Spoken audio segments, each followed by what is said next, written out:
All right, well, good afternoon, everybody, and welcome to today's NAEP SDP webinar. My name is Danae Wolf. I am the EdTech Specialist from Ohio State University Extension. I'm also the North Central Region Rep for NAEP SDP. So I'm seeing some familiar names on the webinar here today and some names that I don't know. We're really excited to have you join us. Before we jump in with Dr. Davis's presentation, I thought we'd do just a quick, brief overview of some of the upcoming programs that we have in store for you from NAEP SDP. Our next webinar will be hosted in September. We're looking at September 23rd, and for that session, we will have Paul Hill from Utah State University Extension joining us to discuss a little bit about the Rural Online Initiative and the Remote Work Certification Program that he's been working with.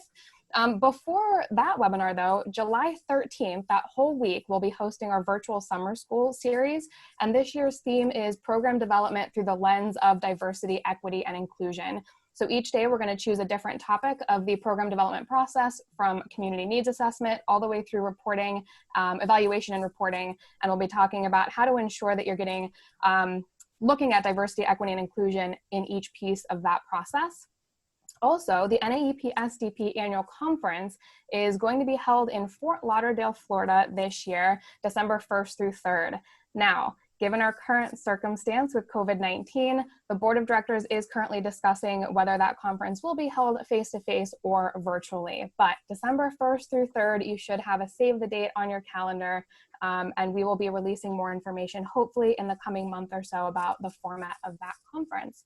So without further ado, I am pleased to introduce Dr. Allison Davis, Professor of Agricultural Economics at the University of Kentucky and the Executive Director of the Community and Economic Development Initiative of Kentucky. Dr. Davis is going to share with us today how Kentucky has prepared a statewide community needs assessment that informs their county plan of work. Now, we ask that you please use the chat box, and you can find the chat by just hovering over your screen, and you should have a little chat icon at the bottom of your screen to provide questions and comments. And then please stick around afterwards too, because we will share a link to an evaluation. So with that, I will hand it over to Dr. Davis. Thank you for being here with us today. Well, thanks so much for having me. I'm so excited to talk about this topic. This is something that is near and dear to our heart, at least 95% of the time. So I thought before we would start, just to get a sense of how you all in your states have conducted community assessments as a mechanism for seeking input into state or local plans of work. So how do you currently, either at the county level or state level, seek that type of input? Is it through your county extension councils, through town hall forums, different types of surveys, or focus groups? So I think the poll is launched.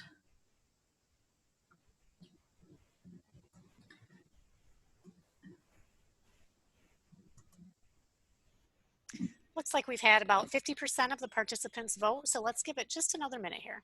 Okay. Yeah, this is something, and you can select multiple choices as you're going through this.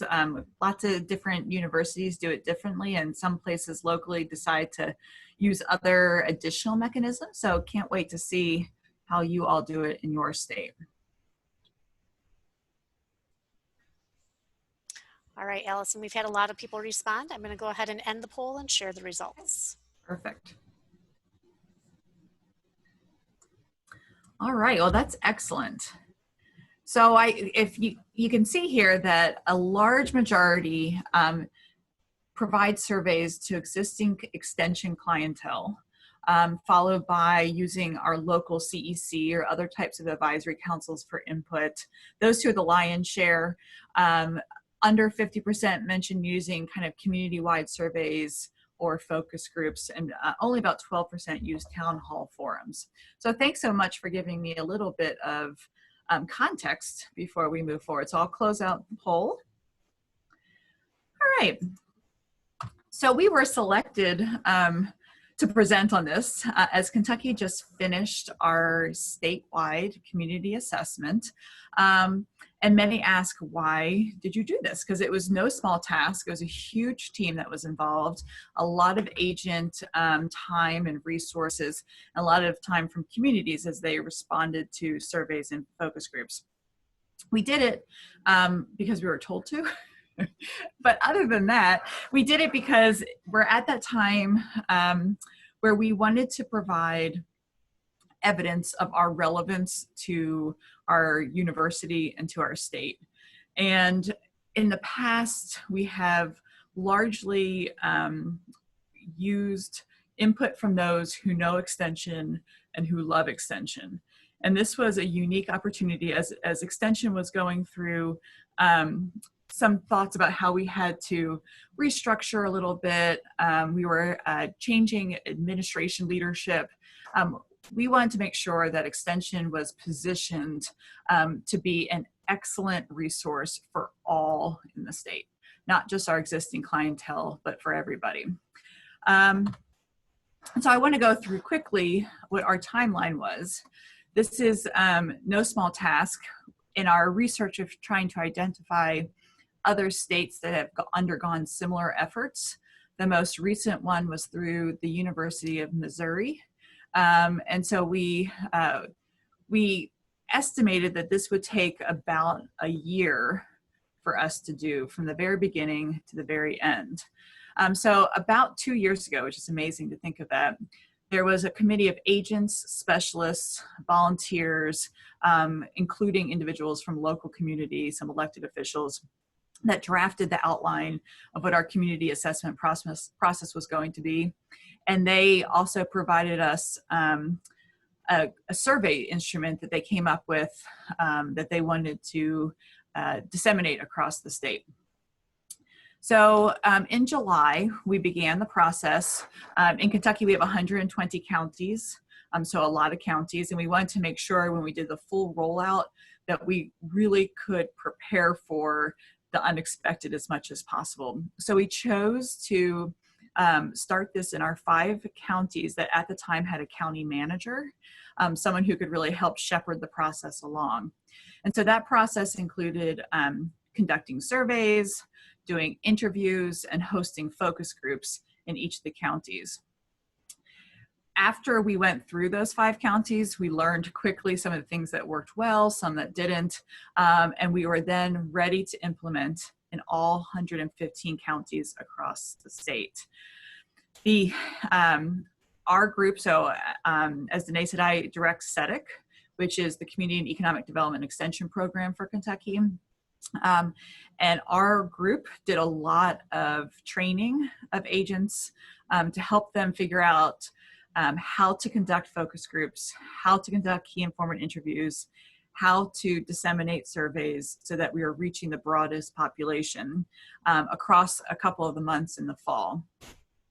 After we were able to get all of the input, we spent some time analyzing the data and then prepared reports for each county in addition to a statewide report. Those reports were given out about a year ago, and the agents were asked, A, to read the report, B, to then distribute it to those who gave input to the process so that they felt like they could see their responses in the report and they could see that their opinion was valued. And so spent a few months trying to provide some marketing tools for how they could disseminate the report to a broad range of stakeholders. In the fall, and we'll talk about this in a little bit, the agents and specialists worked together to identify existing areas of programming as well as gaps in programming and curriculum that could address the priorities that were identified in an effort to support the upcoming plan of work process. So now, COVID-19 aside, we are agents are working on the plan of work. They have some information about what their community needs are and have some ideas of the types of programming that can address what the issues are and some programming that will be upcoming to help support them in the future. So you can't really see these very well, but in essence, the data collection was massive, absolutely massive. We had both an online survey and a paper survey. We tried to motivate folks to do the online survey. As any of us know, that's certainly the easier survey to tally and analyze. It's nice and clean as much as possible. But we also recognize that not everyone had access to the internet, not everyone had access to could understand the survey design, the instrument and so forth, didn't have social media. And so we provided both a paper and an online link. And agents were asked to really, really try to think outside of the existing extension clientele. We felt fairly confident that we had a pretty good idea of the types of issues that our existing clientele were facing. And we provide great programming to address those needs. We really want to know, how can we expand our reach and deepen our impact for those that don't know extension well, that aren't our traditional clientele. So we'll talk a little bit about the marketing of that in a second. We also asked each county to do at least 2 key informant interviews and 2 focus groups across the couple of month period.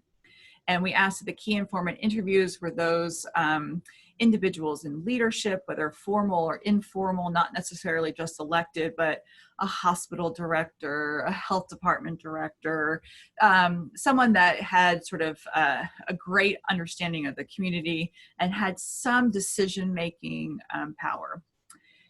Then we also asked them to conduct focus groups, 2 focus groups in each community. We asked them as much as possible to reach out to audiences, again, that they hadn't traditionally worked with, which is tough to ask people to show up for something that they're not aware of what they're getting themselves into. By and large, I was overwhelmed with how well our extension system did in reaching out to these populations. And so that took some time. It was about a 5-month process from the time that the surveys were launched till about January, when we had every last piece of data in hand. So the assessment that we provided included, it was about I think, 16-page document. I thought it looked really good. It was organized well. It was clean and very professional looking. It included results from the community survey. And this is for the state assessment. It included overview of key informant interviews and the community focus groups. And we also provided a secondary data profile for each of the counties. So this is an example of the data profile. The survey itself was segmented into 5 areas. And again, this was a survey that was designed by this committee of agents, specialists, and community members. And so it was broken down into jobs, youth, family, health, and community development. And so what we did with the data profile, my colleague Julie Zimmerman provided a data profile for each of those 5 areas and pulled out maybe 10 to 15 statistics for each of those areas, so that when a community was looking at their assessment, they could see what people were saying, and they could also see where they were and how they compared to a state average as well. When we asked agents to do this work, which was no small ask, I mean, this was a big ask of them. My great colleague, Haley Pierce, who's our communications guru, was just really great about helping the agents with every part of this, in terms of giving them flyers, posters, all kinds of social media tools, having a really nicely laid out, clean website that was both internal and external, and then having kind of pieces they could put in their newsletter, so that the agent could just take it. They didn't have to come up with any new content, and they could roll with it. And of course, we were in line with University of Kentucky communication standards. So it was great working with Haley. It was critical. She was such an important part of the team. So I think I mentioned this, and the poll helped this discussion, is that this assessment was unique because it provided a very uniform process to something that was not uniform. In 120 counties, there were probably 118 different ways that we sought input to doing our plans of work. And in some ways it was, in some counties, agents would reach all over to all different types of audiences and get input. In others, it wasn't quite as diverse. And so we thought this was a really great way to provide a uniform tool to measure the current needs of our communities. And to be honest, in some ways, it really helped our counties and our agents and our local staff to figure out how do we engage the public in a process that hasn't been done before, and to engage a clientele that frankly had no idea who Extension was in some instances. And we had a question in the survey, and this is how we gave our updates to the county offices. We had a question in the survey that said, how familiar are you with cooperative extension, and are you currently using any existing cooperative extension programs? And what we would do is every month or so, we would send an update to each of the counties, giving them some idea of how that audience, how much they were reaching that new audience. If it came back that 100% of the people who responded knew Extension really well and currently participate in Extension, we would try to give them some ideas about how they could expand the reach, how they could get out into to reach new audiences. So it was really, it was a back and forth process and just a lot of data. So at the end of the day, we had a tremendous response. And I'll challenge anyone on this call to try to get to these numbers. I was so overwhelmed, literally, with the number of survey responses we had and the number of rich conversations that were hosted at the local level in terms of interviews and focus groups. So at the end of the day, I think we had about 38,000 survey responses. Of those, 31,000 were used. The other just did not meet our minimum criteria for providing valid data. While we had hoped that the lion's share of those surveys would be conducted online, we still got 22,000 surveys in paper. So as we were doing this, just to give you a sense of the manpower behind this, SEDIC, my organization, we're about, 14 people deep. Almost every person on my team had a role in some part of the community assessment process. We had one person whose job was 100% devoted to the community assessment process. We hired an additional person full-time to work on the community assessment process. Haley, who is our communications specialist, she was working almost full-time on this. This was no small feat. Over the Christmas break, I spent every day while my fingers were cramping up entering paper surveys. So we've learned a lot about how we won't do this again, different ways of not doing it again. But how can you compete with that amount of input? Oh, sorry, 1 second. I mean, that's just tremendous to have that many responses. And the survey responses were useful. They were similar across places, but where the real meat of the data came in were through the interviews and the focus groups, because that's when someone can say something and we can ask a follow-up question. And so we got some really good local contextual information that could be included in the county's report. So if you wanted to see a copy of one of the county reports, you can see there's a website there. All 120 are posted, and then our statewide assessment is also provided. Anytime you guys have any questions or comments, feel free to drop them in the chat. I'm happy to break at any time and communicate. So what we found after going through all of the data was that there are 3 key themes that emerged. And I don't think any of these are terribly surprising to anybody on the call, but it was just useful to see it on paper and see the numbers that were backing it. So the first was substance use and mental health. I think in 79 of 120 counties, this was identified as a top priority. Economic and workforce development was 78 out of the 120 counties, and community leadership, engagement, and pride, I think was like in 68 of the 120 counties. I see there's a question here about how did we market the survey? Any way possible. And it varied by community. We used a lot of social media. We used newspapers, newsletters, radio shows, and Melody, I know you're on if you thought of other ways, or Jenny.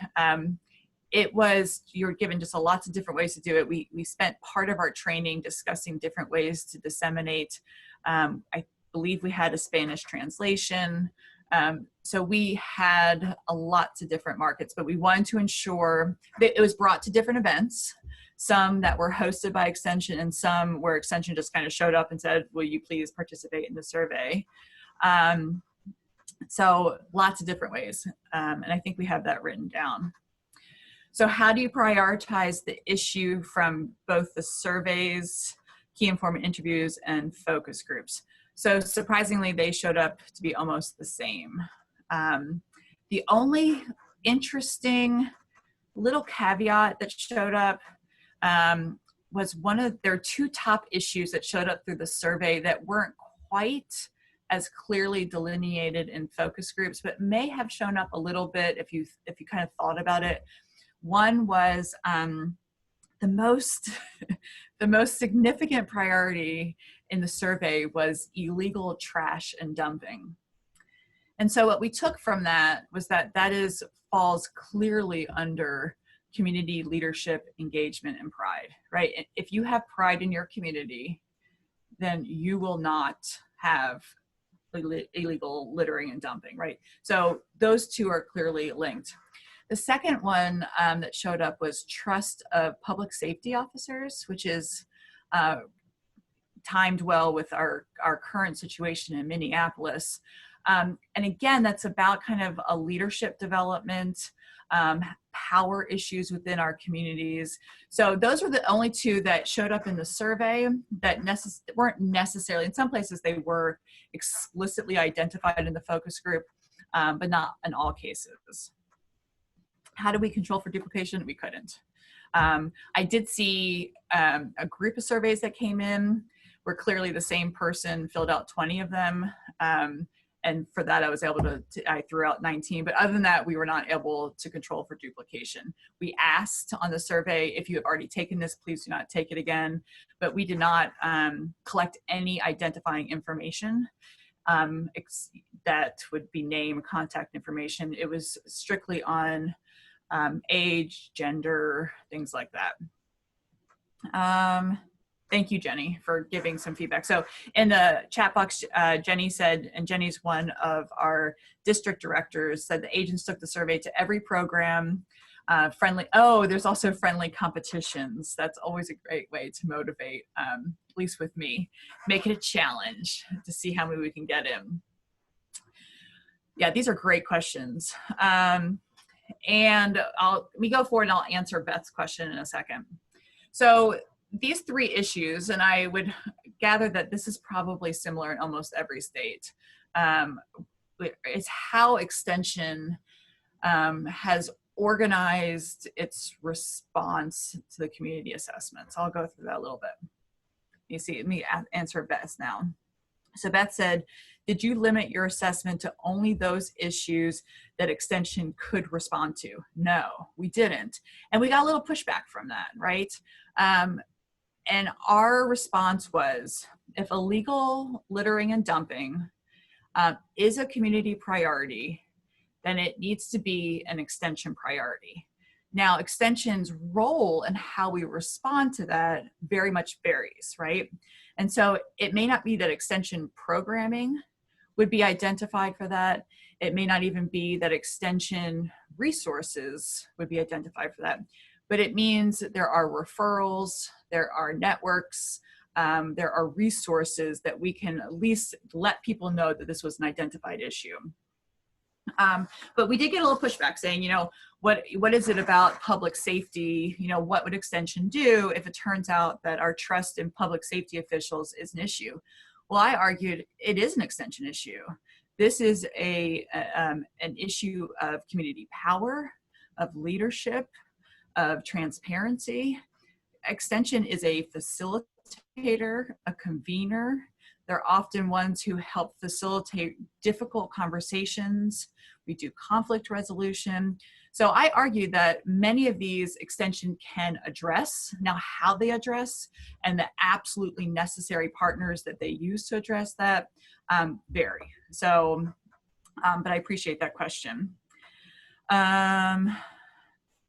So the question is, do you sort and prioritize the issue according to the different program areas? No. So what we did, I'll go through this. Let me go for a little bit, and I think I'll address that question. So the way we saw our response, which I think helps Beth's question as well, is we saw our response in 3 ways. One is we can continue and enhance programming. In some ways, that means we shift our programming for different audiences. Others is that we have to shift how we deliver programming, what that programming is. But in many instances, we have a lot of really great programming to address the current issues. The second is that we can cooperate with other partners. And the third is that we could serve as a resource. So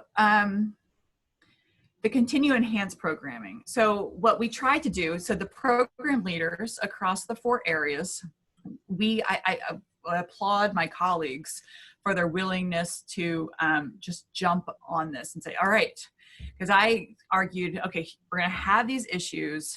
We have got to take a systems-based approach to addressing it. These are not easy issues. This is not a single program area's efforts. These are huge, complex, wicked issues, and there's a role for each of the program areas in addressing them. And so my colleagues just jumped on board and they said, all right, let's do this.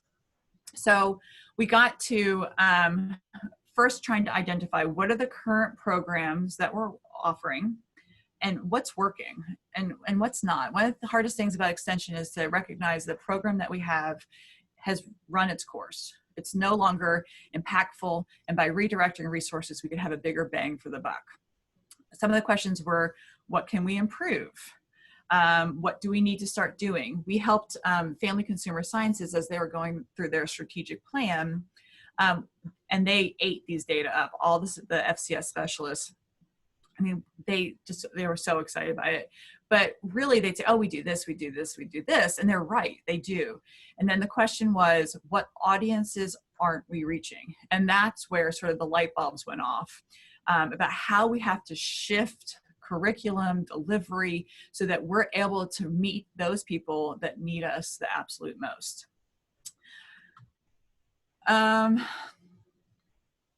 So the, where did it go here?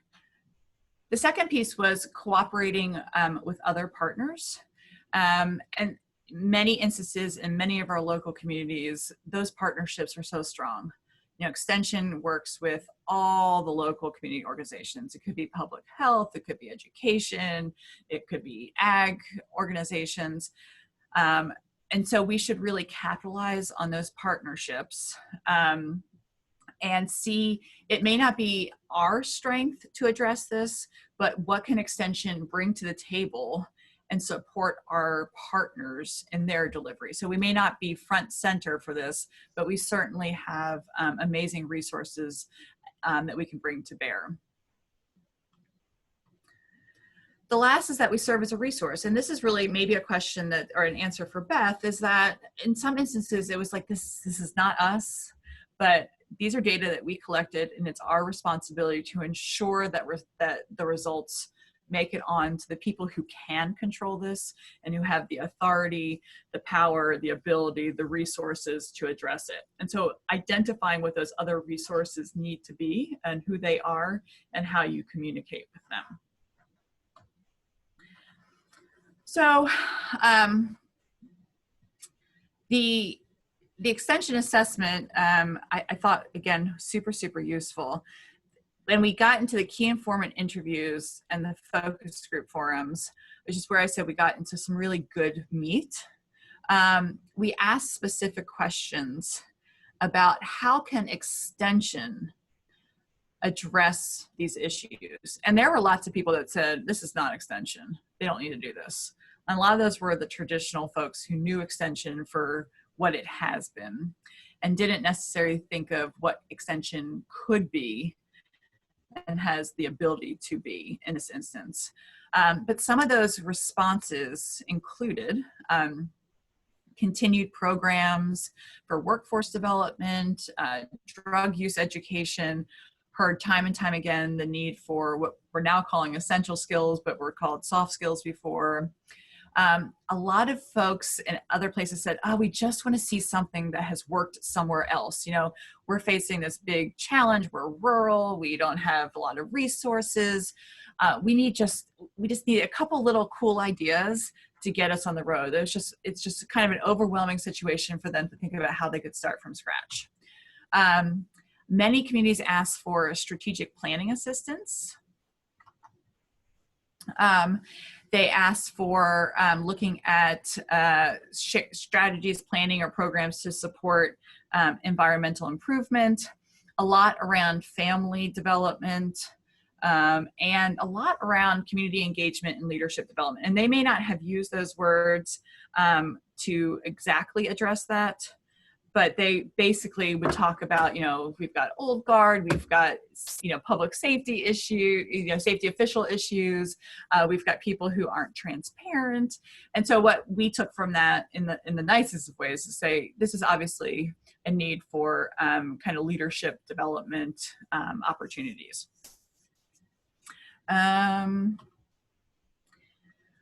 So what we asked agents was that with the report, when it was done, that they would, at a minimum, share the results with those who participated in the focus groups and key informant interviews, that they would share the report with their local government or county commissioners, fiscal court, and that they would find a way to share it with the public. We had really great responses from the public saying, this is great. You know, we don't often get asked these questions. And so it was a wonderful opportunity for us to give a little bit of input. And so we wanted to make sure, again, you know, we never like to have our communities served as the center of research without having any benefits from it. And so we thought ensuring that we were able to disseminate to the public was critical.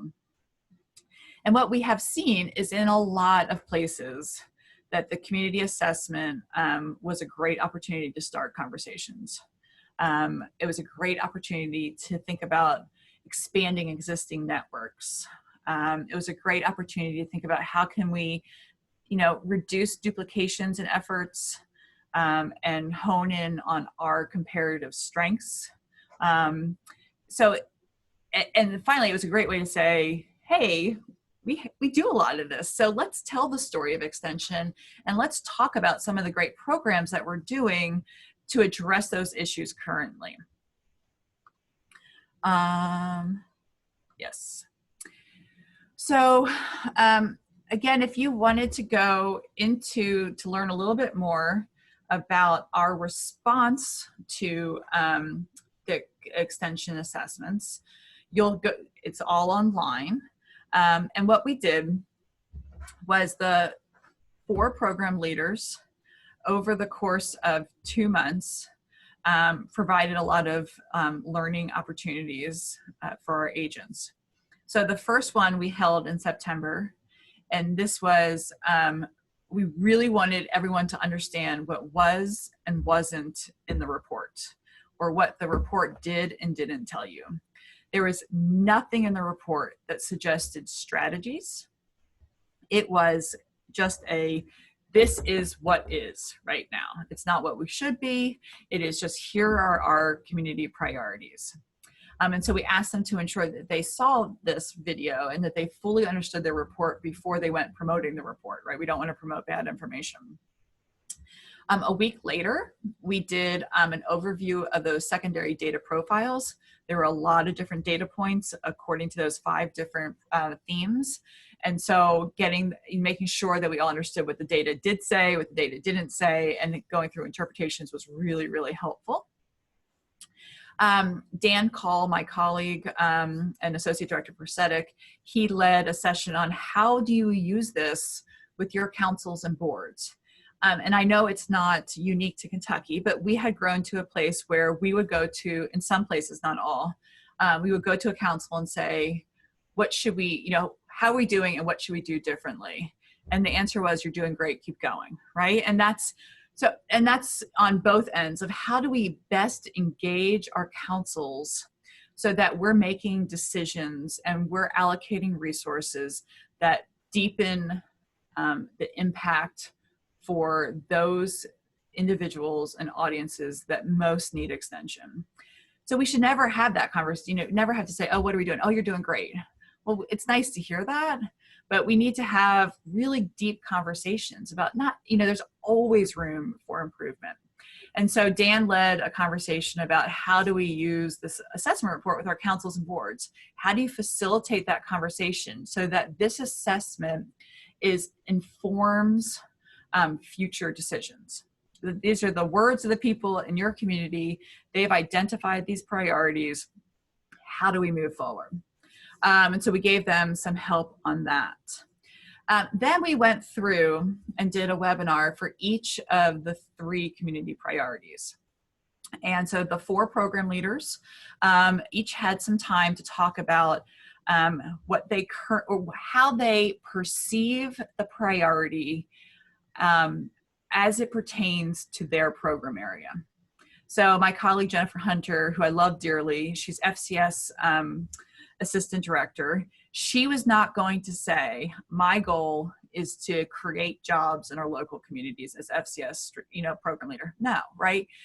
What she would say is like, okay, if we're going to start with economic development and workforce prep, here's where FCS can play a role, right? So then it started to alleviate some of the concerns that agents were having about, oh my God, you're asking us to be everything to everyone, which is a totally unfair ask, right? And so we tried to give it some context within the program area within extension. So we gave a definition, we talked about the existing resources that were available, and then we talked about what we had anticipated doing over the next couple of years, because we don't have everything, right? If we had it all, we wouldn't have these priorities. So what are some things that we have in the pipeline that they can be expecting? So we did that for each of the 3 different priority areas. All right, let me go ahead and go through some of the chat here. So one question is, did you use any of the data from the survey to inform questions in the interviews and focus groups? No, they were going synchronously together. So we didn't have any data from the survey before we launched the focus groups. What we did was we used, and the questions were pretty broad. Like, it was, in your community, what do you see as the biggest priorities moving forward? So it was a very kind of broad, open-ended question. So no. Let's see. However, I will say that I believe Kentucky is sort of investing in some type of continuing community assessment process as we move forward. Maybe not to this huge extent, but I would say that this was a great launching pad so that the results from these surveys and the focus groups can then inform those future questions so that we're not starting all over again. And we're not gonna come back and say, oh, still, substance use. No, what has changed about substance use? What have we done well? What haven't we done well? So this is really kind of a baseline. How can we access the resources you're sharing in current PowerPoint? First off, I would say the easiest, and maybe Melody, I know you're doing an amazing job answering questions. If you could post the website to the extension assessment, I think it's an external site that you can access. So I answered the question about data collection conducted simultaneously or sequentially. It was simultaneously just because of timing. Yes. Okay, so that's where we sort of have, and now we go into January, we were providing, oh, the other thing we did, which I thought was forward thinking for extension, was typically when we do our plans of work and we do our reporting, we are basically saying, okay, if you do something here, you're going to report under FCS bucket, you're going to report under 4-H bucket. And when we presented these priorities, we were basically saying this is not, no one program area can own this challenge, right? This is a huge system-based response. And so when we do reporting, you know, we don't really care under which category, which program. We care that you're doing programming to address this priority. So while we're making slow, steady movements to have it so that you're not reporting under your program area, soon you'll just be reporting under that priority, right? And I think that just shows that the silos are breaking down. We recognize that substance use and mental health is owned by everybody, right? And so I don't care if an agent reports under FCS or reports under 4-H, I just care that they're doing the programming to address that issue. So let me just share with you a couple things. It's still very early, and of course COVID hit. And when we think about COVID and some of the issues, it's still those 3 priority issues, right? We know that with COVID-19, we're having, you know, even though it's not making front page headlines anymore, we know that suicides are up. We know that those who were vulnerable to mental health issues and drug abuse issues, that's still there. And in fact, it's spiking, and it's particularly spiking in minority communities. So, you know, those issues didn't go away. They just look differently, and how we deliver is different. But before COVID hit, Haley helped kind of capture, and she's been tracking where we have seen some of the assessment stories show up. And so this is one, showed up in one of our Northern Kentucky communities that made it to the front page and just showed that the survey responses says that jobs, effective law enforcement are important. Here's a success story that we just had come through. And this is Lewis County, and they provided their extension assessment report to their county extension council, and it sparked a lot of interest. And so as a county, they decided, and this is with, I didn't list all the partners because the font would have been like 12 for a PowerPoint that's a little small. It was like 10 different organizations said, all right, let's do something. And so they've started doing these, or they were in the process of doing these bi-monthly discussions around each of those priority areas. I thought that was great. Another success story that emerged came from a Nelson County, Kentucky, where their 4-H teen council, as a result of the community assessment, decided to provide teens with an opportunity to develop entrepreneur and community engagement skills. That's wonderful, right? So here's a place where 4-H said, we can do something, right? We see our role within that economic development, workforce development, as well as community engagement. I'm sorry, there's a huge turkey buzzard outside my window. It's like the size of my face. So they said, you know, we see our role, it's clear. And so they did some great work with that. They also had, did a first impressions tour. And many of you maybe know of First Impressions, but it's an extension program that's like a community secret shopper program. And the kids led that. So they did an assessment of their own community. So they did all kinds of really cool things as a result. Other uses, this is just something that came in from just one of our districts. You know, we asked agents how they were using the information. Almost all said that they presented the results to their CECs, city councils, fiscal court. They've used it to work with their partners in Early Childhood Council. Kentucky State University, which is a clear partner with us, use that with their plan of work and programming goals. So you'll see different ways it's being used. What's been fun is that there's a lot of rich information. To think that you now have 31,000 observations plus 500, kind of deeper dive conversations. A lot of organizations now have really good data that they can use for their own planning. And because the assessment's public, it's easily freely available, they can use those data for planning, for grant proposals, for stories, for what have you. And so we've seen it show up in places that we weren't expecting. And that has been a really nice outcome as well. So I think with that, that's sort of our presentation on what it is. There's so much else, so many other things to talk about, but let me go through some of the questions. I see Melody and Jenny have been super helpful in responding. So I'm going to answer David's question. Colorado is launching a statewide community needs assessment. What are the 2 to 4 biggest challenges you faced? One is manpower. If you asked a private consulting firm to take on this role, they would charge a lot of money. And because we took it on in-house, we were doing it basically for free.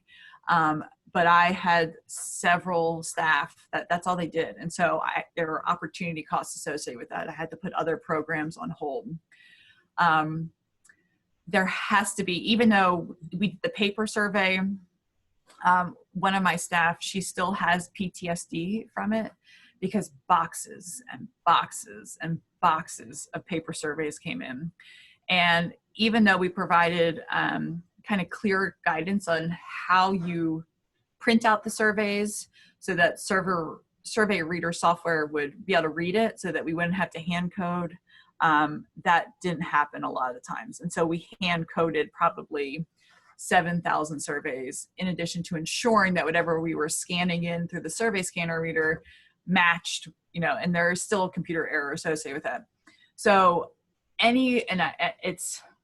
it's a kind of double-edged sword because you can't make it all online because by default, you're now eliminating different audiences that don't use technology or don't have access to technology, and you need their input, but just thinking about how you do that. I think the other one is that while it appeared as though this was a top-down process, I think at some point, some agents were frustrated that they were being asked to do this. The messaging, I wish the messaging could have been better. I don't know how to make it better because it was sort of like, we're going to do this. And that's just the way that sometimes we do things that we don't want to do. But I think getting agents to say, this is great. Like, this is an opportunity. And maybe now's a good time to do it as we've gone through kind of this emergency situation. But this is a great opportunity to reach out to folks who've never heard of extension and to understand how we can better serve them. We had people respond who were, we always talk about, we can't get like the young moms and dads in, the single mothers, the whomever, the dads. We can't get, men who are 40 years old to find anything interesting with extension. Well, we found out what they found was important, right? So now we can say, and you can break down that survey by demographic and say, all right, those who've never heard of extension, this is what they were concerned about. Those who are between 25 and 44, this is what they're concerned about, or those that had children. So you're able to do that. So I wish there was a way and we had a lot of agents who were really excited about it and were really excited for the results, but it's a top-down decision and nobody ever likes that. So I'd say those are the biggest challenges that we've faced. The question is, will this be done on a periodic basis? We believe yes, we don't know to what scale. In a time where extension finances are, certainly challenging, particularly now, to be able to take 2 or 3 people and say, this is all you're going to do for a year is tough. And it's a lot of time the agents took, and so forth. So given you didn't design your process to use the survey responses to inform the focus group and interview questions, and that those qualitative methods gave you such good meat, what do you think would be lost without the survey component? That's a really good question. I don't think much. I think what it does is it gives, at least it wouldn't have to be repeated as often, it gives a voice to those who've never participated in extension before. Even the focus groups, we didn't know names of who participated in the focus groups, but we were given a description of the type of people who participated. And I would say we did a better job with the surveys than with the focus groups in terms of reaching the extension clientele that we traditionally don't. So I think it's also a marketing thing, is that, look, extensions reached out, we've got all these folks, we've got folks we've never reached out to before. So a little bit of a rah-rah for extension. But could we have done this without the survey and had the same results? Yes. Would I have known to think about this? Would I have thought as closely about illegal dumping and littering? No, but now we've got some really good programs underway that emerged from that didn't from other places. I know we're coming close. We've got 5 minutes left. Do you assess the county reports to maintain the quality, meaning the plan of work reports, or what reports? I need a little bit more help on that one. What was the best decision you made, and what would you do differently next time? The best decision, I think, we did it. I just thought, I applaud all the people who worked on this, because I think everyone did such a good job. The report to me was the best thing that came out of it, because it was so readable. Agents really liked it. It was so clean. It was just a user-friendly kind of approach. So I thought that was the best decision we made. It could have been like 400 pages long. It could have been more of a narrative. I just thought the report looked really nice. We used qualitative software for the focus group and key informant responses, along with someone who went through every single one and coded it to ensure things were jiving. And we had agents input their data into Qualtrics. So they inputted some of the answers, and then we asked them to take pictures of their flip chart paper. So this was, we really wanted to get as much information. And so Dan Call, again, he was the one who was leading the evaluation of all of the qualitative data.